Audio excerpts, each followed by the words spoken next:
Mungkin besok saya akan ketemu Pak Jokowi, saya akan minta maaf. Minta maaf Pak Jokowi. Prabowo mau temui Jokowi usai resmikan Bank Umas, saya minta maaf. Presiden Prabowo Subianto mengungkapkan, peluncuran Bank Emas yang diluncurkan di Indonesia juga ada andil dari Presiden ke-7 RI Joko Widodo.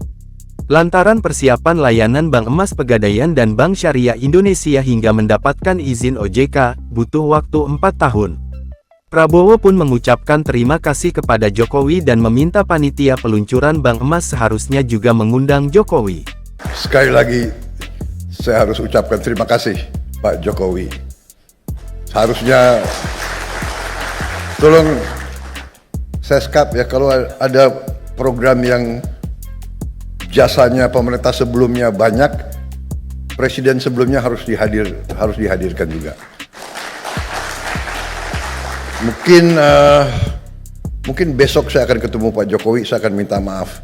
Minta maaf Pak Jokowi, Bapak yang bekerja keras dengan menteri-menteri Bapak. Pada kesempatan yang sama, Prabowo menyatakan layanan Bank Emas Pegadaian dan BSI akan membuka jutaan lapangan pekerjaan, serta meningkatkan produk domestik bruto PDB Indonesia.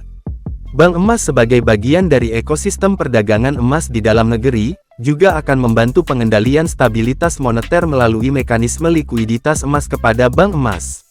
Harapkan bahwa ini akan meningkatkan produksi domestik bruto kita, ya. Kalau tidak salah bisa menambah 245 triliun, kemudian akan membuka lapangan kerja 1,8 juta baru,